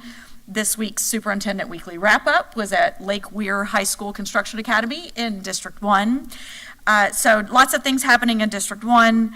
I also wanted to mention something in tying in with what Mr. Altabello was saying. One more thing about District 1. We also, yesterday was Magnet Approval Day, and so anyone who applied to magnet schools, and there are a couple of those in District 1, and y'all all have them too. But I mean, the elementary two of the elementary magnets and magnet high school programs as well. So those application approvals happened yesterday.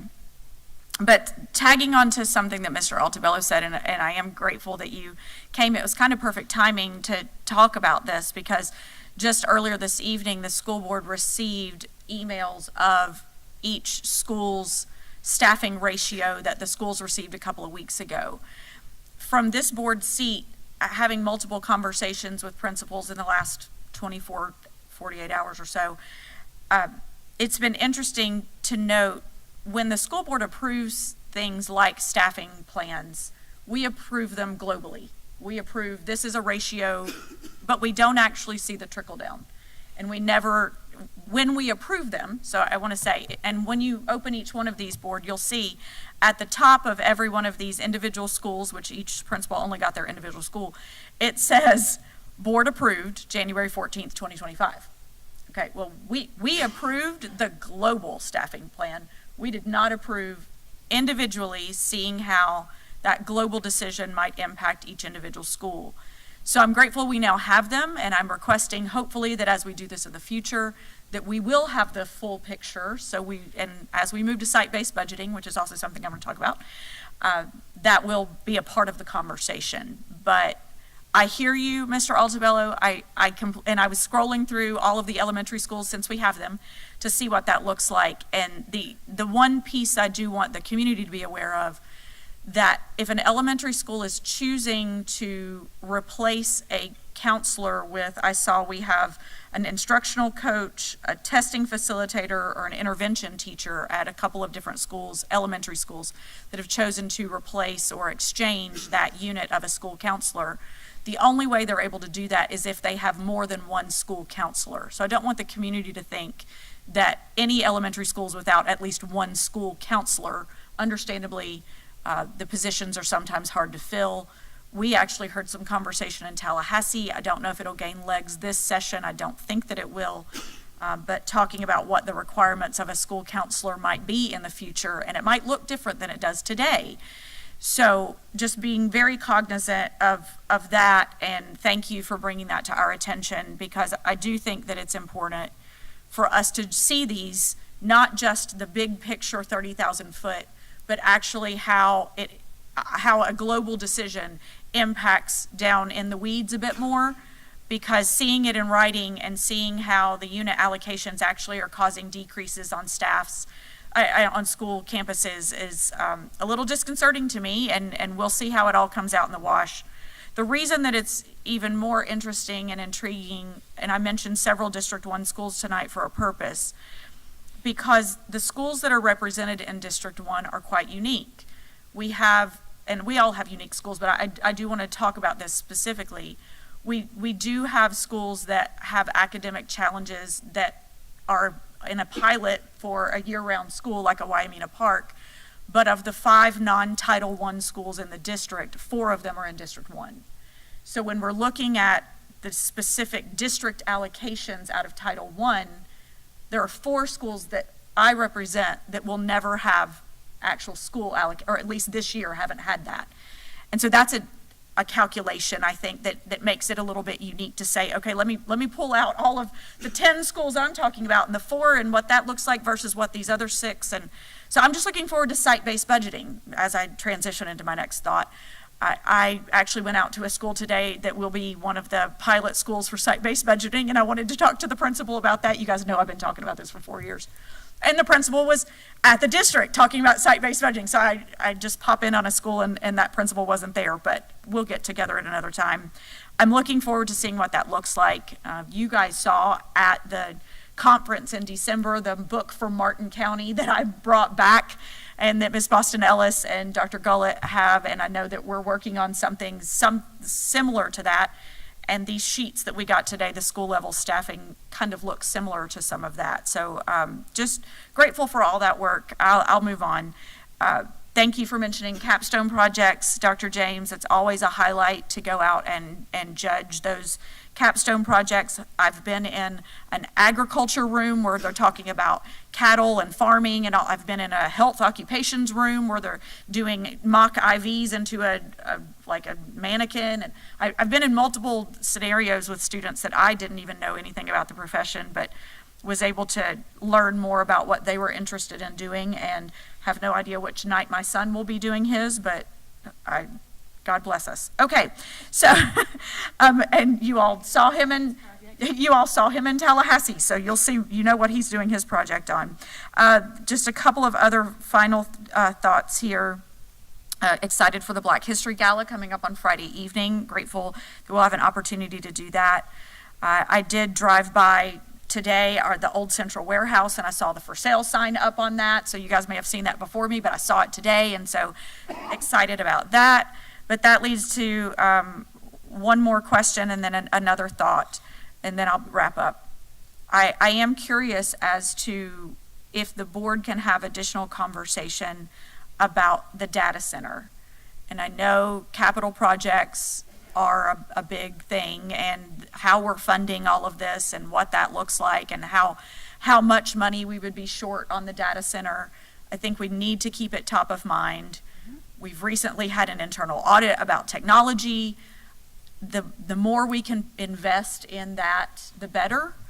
And so I'm looking forward to, I'm not sure what Dr. Gullett's timeline is for us, if that's just a part of the 5-year work plan when that comes up, or if there even needs to be additional conversation, how we can bring that back to the forefront. Because the sooner we build that data center, the sooner we can vacate another valuable piece of downtown property that I think we need to heavily consider the market now and strike while the iron's hot if we have the ability to do so. And the last thing I wanted to bring up, and Dr. Gullett and I have talked about this a couple of times lately, and I don't know that there has been a resolution on it, is our plan for Fordham students. So as magnet applications and approvals all went out yesterday, we have 17 second graders coming out of Fordham this year, and I'm not sure where they landed. And while we had an early conversation about that, I don't know that we came to a conclusion of what that would look like, but I'm alerting us to say next year there'll be more than 50 second graders coming out of Fordham. And if we don't have a plan for where their students are going to go within Marion County Public Schools, they're not going to stay with us. And so that's top of mind for me, and hopefully we can have continued conversation on that. Okay, sorry I took so much time. Thank you. Yes, all right. Thank you, Dr. Campbell. I just have a few items because I've got to mark a lot of things off my list when each board member spoke, so we drilled it down to just a few things.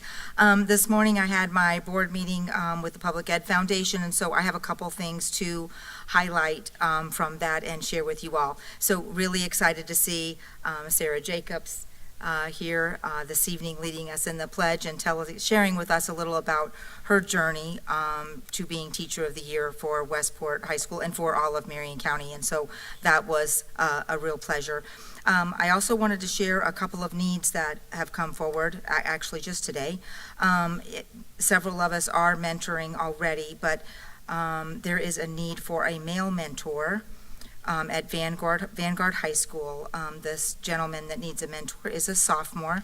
So if you are listening, or board members, if you know someone that might be interested, I just wanted to share that. That is an immediate need that they would like to get filled. This particular student is losing their mentor and would like to get that replaced. So just want to share that with you, share it with your circle of friends and community leaders.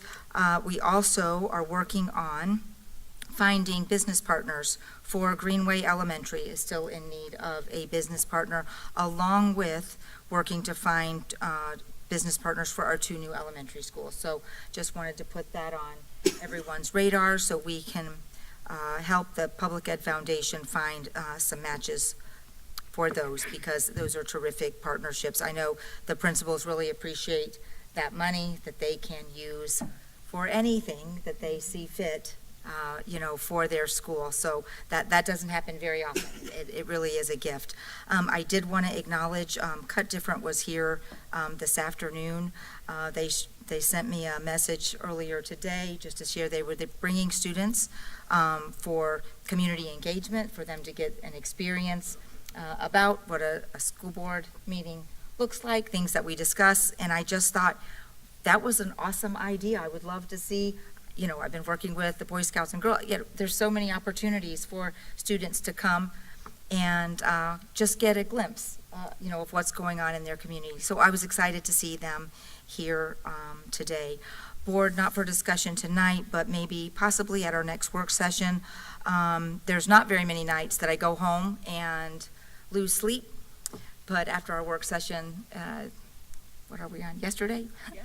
I did lose some sleep. And so I know we had a little conversation at the end of the meeting, as we were closing out.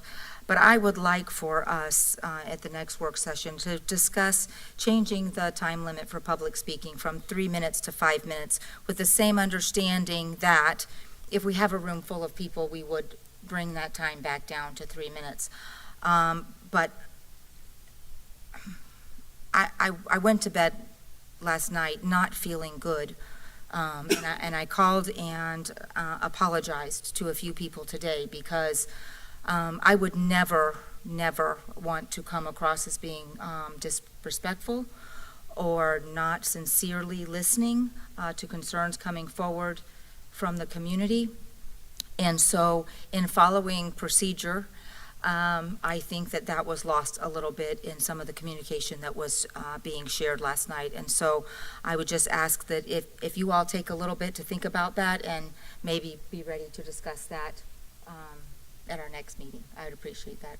Yes, Dr. James. Well, when you said that, it reminded me about my Reddick parcel, and we were supposed to follow up about that, and we didn't do it yesterday because we were wrapping up.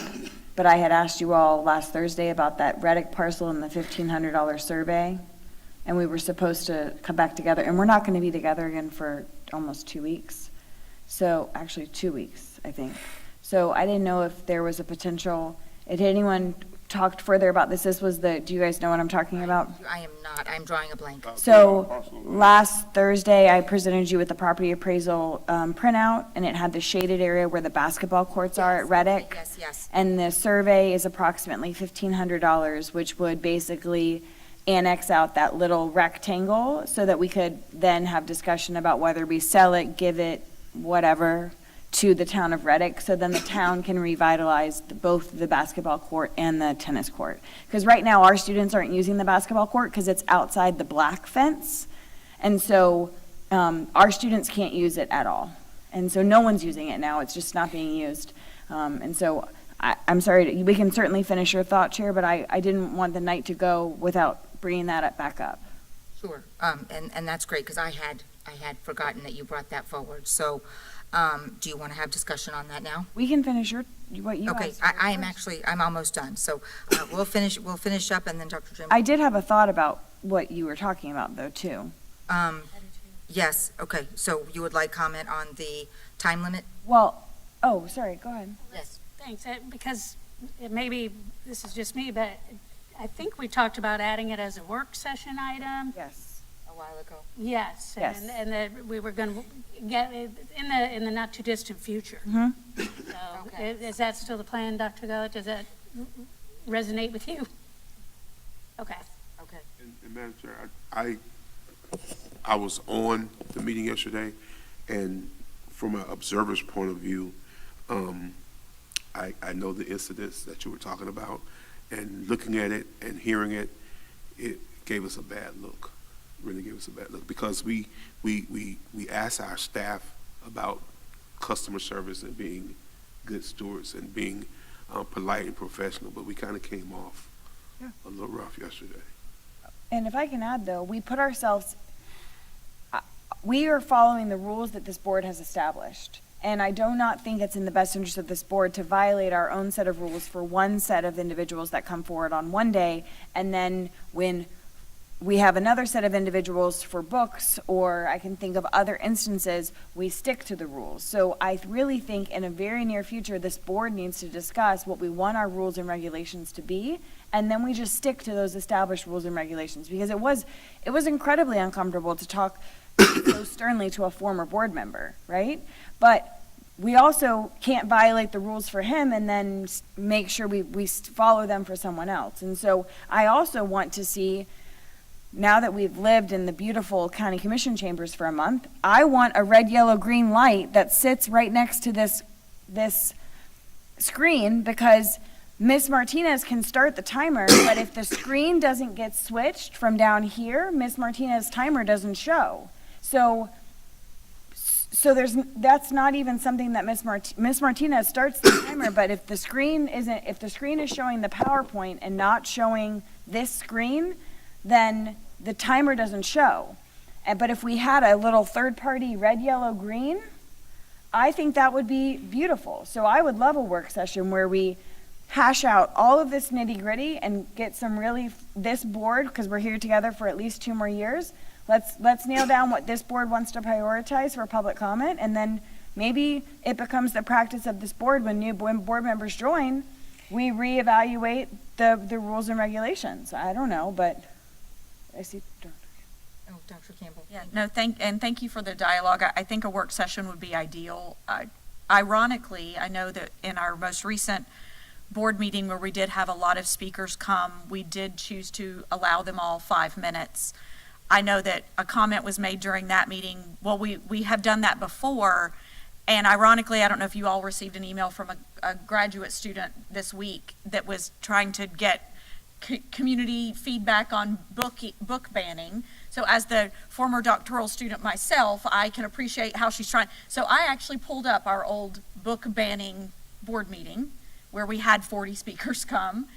And I saw myself say as chair, board, because of the number of speakers, I'm requesting consensus of 3 minutes, to which we all agreed to. Correct. And so we seem to have forgotten that the other day, and that's fine. But again, once we have a rule in place that Attorney Powers reads every single meeting, that we can reach consensus to go to 3 minutes, okay, that's fine if we choose not to have consensus to go to 3 minutes. But it doesn't need to be an automatic just because we have a lot of people in the room that we give them 5, just because. And also, in my opinion, it doesn't need to be that we're picking and choosing the issue we want to hear the most information on. We have to be consistent across the board. So I welcome a work session. But I wanted to say, ironically, I just got that because I wanted the doctoral student to know, you can pull up this YouTube, you can get all of their names, and then you can file a public records request to get their contact forms that they turned in. So if you really are having trouble getting their contact information, that's how you can do it. So. Yes. To just, bring this together, perhaps, Dr. Gullett can get back to us and let us know exactly when that work session is that this item will be on it, because, we've talked about it several times now, and it's obvious and clear that we want to be sensitive to everyone that comes before us and to be fair, with them. So as soon as you can let us know when that is scheduled for, then we can start looking forward to it. Madam Chair, and this will be my final statement about this. I don't believe we should break rules either, especially rules and policies and procedures that we put in place. But I do believe that we have to be tactful in how we do things. It's not always what you say, but it's how you say it. And I want to encourage every one of us to go back and listen and look at that from yesterday. It was not a nice look for this board from everybody that was here, including myself, and I was on the phone. So it wasn't a good look, not for a government entity to be that. And there's side comments that you can even hear. So we need to make sure that we are always professionals. We're elected officials, and we need to be that all the time. So with that, I just round out that conversation that as a chair, we will do better. I didn't walk away with a good feeling either, and so we will do better. I will do better. So thank you, everybody, for your comments on that. I wanted to say thank you. Our staff is in the audience, as usual, ready to answer questions and help with any concerns that come forward. So thank you for being here this evening. I just really appreciate all of you and thankful for the work that you do each and every day and evening and on the weekend, all of the things. And so I'm grateful for you. I also wanted to say, we heard about a lot of different things. And one of my favorite things, being a board member, and I know I've said it before, but I'm always just so encouraged by all the opportunities that the students of Marion County have. And so just listening tonight, we had artwork that was in Washington, D.C. We had students singing at the Gator, basketball game. We have, Dr. Gullett, do you know how many students are in the youth fair this year? Oh. I think last year it was over 1,000. I've heard roughly that number. I don't know exactly, but roughly, yes, that number's been thrown out. Okay, recently. we have students that are learning, about how to care and get along. And so I will tell you, the best class pet I ever came from the youth fair, because if an animal can survive the barn with the chickens and the rat, you can survive anywhere. You can survive a first grade classroom if you can survive in that tent. And so anyway, it is noisy in there. So anyway, I just continue to be uplifted and so thankful for all the opportunities, really, for our teachers and our staff that go above and beyond their regular line of coursework to provide these extra opportunities for our students. And so I'm really grateful for that. And the last thing I wanted to mention, I have brought up before, but I didn't really understand the depth of this, and so I just wanted to take a quick moment.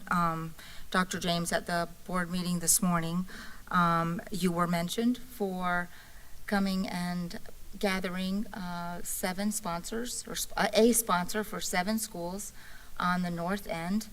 And there were just some very powerful and moving words that were shared at our at the Public Ed Foundation this morning, and so I just wanted to thank you as being part of that team for your work in helping find extra supports for our schools. And some of the administrators were there, they just happened to be there, that benefit from that, and they are super excited because, again, that is money that they can choose to do, whatever they want with. And so I believe Ms. Treat was talking about starting a chicken coop. She's going to raise some chickens. Anyway, it was yes, it was just, yes, because eggs are, I just paid $7 for eggs. We won't go into that. But so all teasing aside, I just wanted to genuinely thank you for your efforts out in the community. And I stated this at our work session yesterday. I'm grateful to be a part of this board. Ms. Thrower, you shared a beautiful letter with us today, and so I continue to be thankful to be a part of this team. And with that, Speaking of community, yes. can I go back to Reddit? Yes, you can. I just did not want to forget my announcements, so I'm putting them in front of me. Go ahead, Dr. James. I see you, Dr. Campbell, leaning forward. Yeah, I was just going to say, I was trying to pull it up because I don't know that you've had it uploaded in board docs for us to talk about. I don't see it uploaded as if we have a specific day that I looked on the 24th, I looked on the 20th. Well, it was just the property appraiser handout I gave you guys. Right, but for the community to know that we're having the conversation, we don't actually have it uploaded for anybody else to be able to see. So if we have the conversation. But it's under the $50,000 threshold, so it's something the superintendent can do without it's really not a board approval thing. It's just, it's $1,500. That's something that happens outside of the purview of this board all of the time. But because it's a board member initiative and not a superintendent initiative, because the community kind of came to me and asked me about it, I was kind of through the board making sure you guys would be okay and asking Dr. Gullett to proceed forward with it.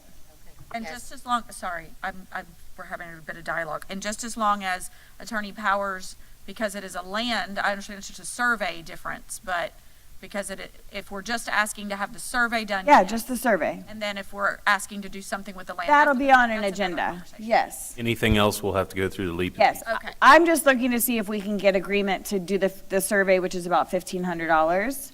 We took consensus on that we said it was. No, we said we'd come back on Monday and talk about it, and then I forgot with the haste of finishing yesterday. Okay, Board Member Thrower. Yes, I distinctly remember the conversation, and I was wondering about how much land was there, but I guess that's what the survey would show us, obviously, but I was looking for a ballpark.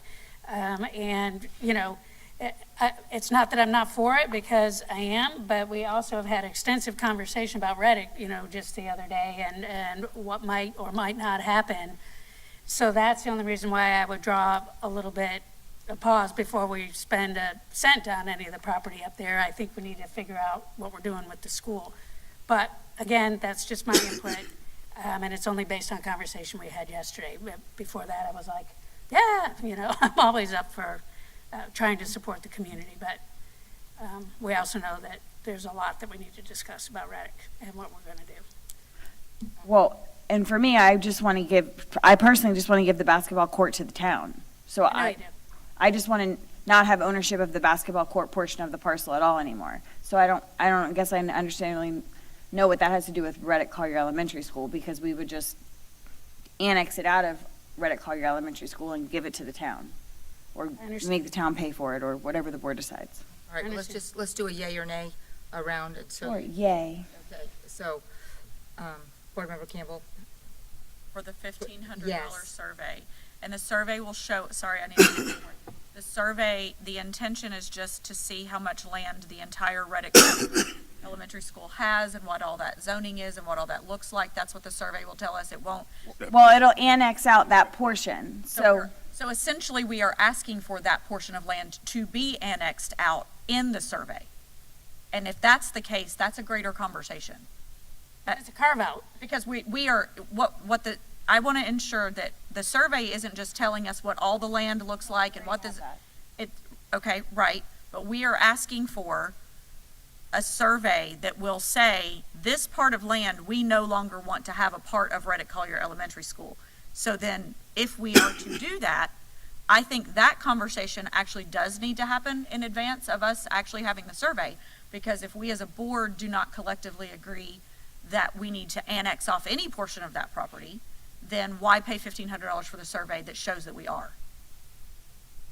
Yes, and I would say that from the leasing corporation perspective, the conversation by the leasing corporation has to be whether or not to dispose of that land, number one. Number two, to surplus it, and is it able to be surplused for because obviously first, even though it's not an entire school site, there's surplusage rules that you have to go by before you can offer it for either sale or lease to anyone else.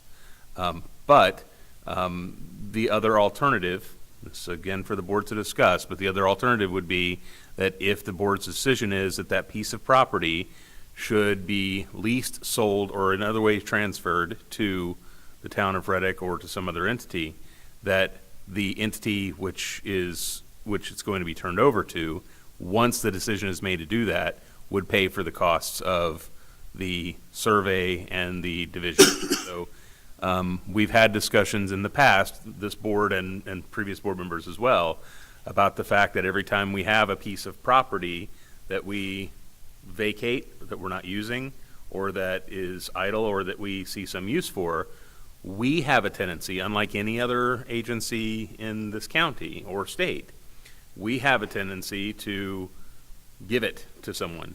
And that may not be the right thing to do. It may be exactly the right thing to do.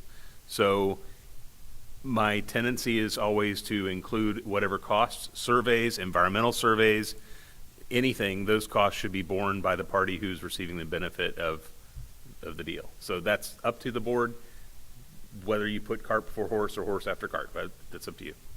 Well, then, I would just ask them, can it be put on a work session agenda so that we can discuss it? Yes. Dr. Gullett, can you do that for us? For clarification, what's the topic? I mean, I hear Reddick, but I don't have any other I have not received any requests. So what is it that the topic is called? What is it you're asking? Annexing the basketball court at the, Reddick. that would be the northeast corner of the Reddick Collier Elementary School parcel. Thank you. Annexing it to the county? No, the town of the town of Reddick is the one who wants it. Okay, so annexing it to the town, because we're not annexing it to ourselves, because we already own it. So it'd be an annexation of the northeast parcel. Corner of to the RCE town of parcel, Reddick. to the town of Reddick. Yep. Mr. Christian's taking notes. He keeps track of all the board requests at the board table. Thank you so much. Thank you. Okay, all right. There is a school board meeting scheduled for March 11th, 2025 at 5:30 p.m. There's a special school board meeting scheduled for March 13th, 2025 at 7 o'clock a.m. There's an administrative briefing and work session on March 13th, 2025 at 9 a.m. And then the next school board meeting is scheduled for March 25th, 2025 at 5:30 p.m. There being no further business, may I have a motion to adjourn? Motion to adjourn. Thank you. Dr. Campbell? Thank you, Reverend Cummings. All those in favor? Aye. Aye. Motion passes 5-0, and the meeting is adjourned at 7:33.